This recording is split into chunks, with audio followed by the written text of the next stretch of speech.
Hey everyone, it's Rose again, and I want to talk to Thorne, but this time we're going to talk about the Hospital Liaison Committee, or what we're finding out they're called, what do you call them? At the hospital, we're calling them the blood police. So we thought that we would share a couple of experiences that we've had with the Hospital Liaison Committee when my husband's had a couple of surgeries. The first one we want to talk about is he had to have this emergency surgery, and it was during COVID, and I'm really glad that it was during COVID because nobody was able to come into our room. And I'm very thankful for that. I wasn't at the time. Why don't you go ahead and tell them what happened when the nurse came in and asked you about whether or not you would receive a blood transfusion? Well, I had a male nurse, and they were getting me ready for my surgery. And he came in, and because everything was done so quickly, they wanted to fill out paperwork in the room before I went into surgery. And one of the things they asked me was, on file, I had my advance directive. They wanted to know if that was still valid and if I would accept a blood transfusion. I said to them that yes, I would accept a blood transfusion. And they asked, is that during if... You would? You would accept one? I would accept one. And I remember the look on your face. That's right. And they said to me that they asked me if I would only accept it during an emergency, and I said no. I said if it's needed, I will accept it. After you said that you would accept it, what did the nurse say to you? What he said was, he just kind of laughed and said, you would be surprised how many Jehovah's Witnesses, knowing this is totally confidential, have said yes, they would accept it. It's not unusual. And that's why I was really glad that I wasn't at the time. When you said that you would accept it, I remember how sick I felt because I was just starting to wake up at the time. But a couple of months ago, you had to have another surgery. And the doctor had him go to a hospital that was not part of the Hospital Liaison Committee. We didn't have anybody call us. We didn't have anybody checking on us or anything. Well, he has to have another very simple procedure to make sure that the last surgery worked. And it's no big deal, but it's going to be at the hospital where the Hospital Liaison is. And why don't you explain what you have been receiving? Over the last 3 weeks, ever since this procedure, and that's all it is a procedure, was scheduled, I have been getting phone calls every other day from the Bloodless group at this hospital asking me if I would fill out all the necessary paperwork to make sure that I did not get blood. So basically, I have been kind of blowing them off. After figuring out what the phone number was, I haven't answered the calls. But what's amazing to me is I've been getting these calls just constantly, almost harassingly.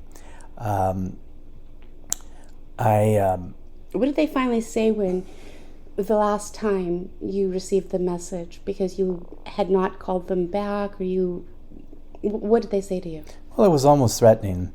It was, if you do not call us back in the next 2 days, which, by the way, that was like 4 days ago, they would drop me from the program. And I was basically like, I didn't realize that I was even part of this program. I have had 2 or 3 surgeries, at least 2 of the 3 surgeries at this other hospital, and not once have I ever received this phone call. Well, you got this phone call because of the Hospital Liaison Committee, and you were having that simple procedure done at that particular hospital. Your name was on file, and you're a witness, and they automatically called you. And that's basically how you and I came to the conclusion they really are the police.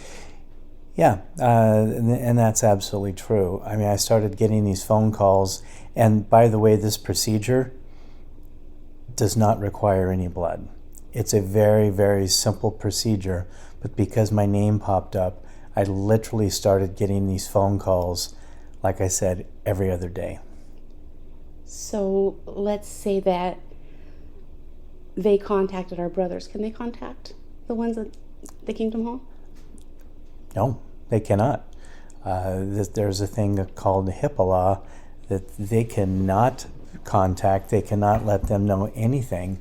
If they do, it's completely illegal. Those are private medical records. And I think that's something that everybody needs to remember is we have the HIPAA laws now. The Hospital Liaison Committee cannot find out anything about us medically without our okay. So even if you get threatening texts or phone calls, we need to know, fill out these forms, yada, yada, yada, all in the name of love because they want to help us.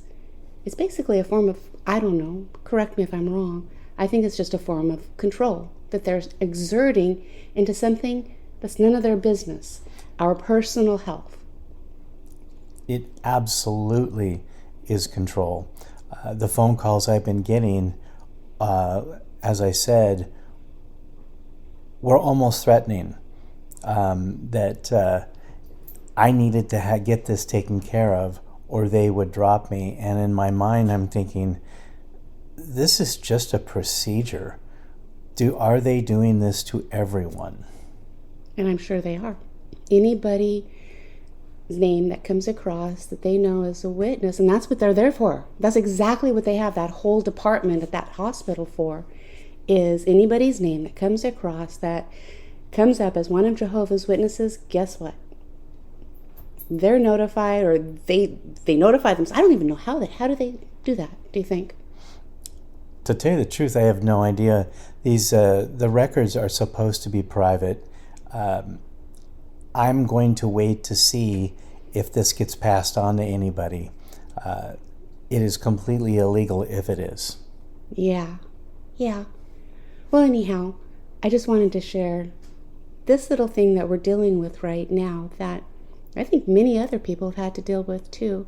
And if you have had to deal with it, please let us know about it in the comments, because I'd love to hear your experiences and what you did. Did you just not return the texts? Did you not return the phone calls? What did you do, and how did that make you feel? Were you worried about it? Were you worried about what they were going to say, what they were going to do? Are you worried about it? You. I'm not worried about it at all.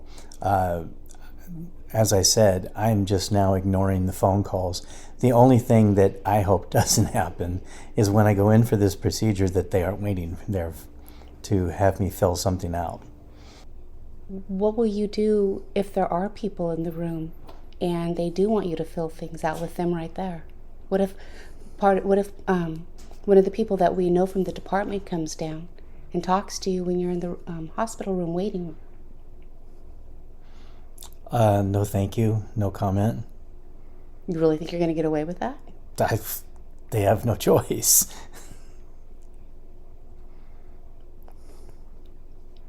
Well, I guess we're going to see what happens, and that's what I'll let everybody know. All right, sounds good. Well, that's it for this video. I wanted to share what was going on, not to let you know what was going on in our lives, but to let you know what's going on with the Hospital Liaison Committee. When you hear stories about it, when you read things about it, well, my husband and I experienced it, and we wanted to share that with you. What I want to say is, please do not let those imperfect, uninspired, ever-changing governing body of men, because they're ever-changing, and they will, because they get old, and they need to have new ones come on, just like they have within the last 5 years. Look how many new ones they've added. So please do not let them dictate what you will or will not do. That's up to your conscience. That's up to you to decide, not them. So please, please take care of yourselves. And as always, thank you very much for being here.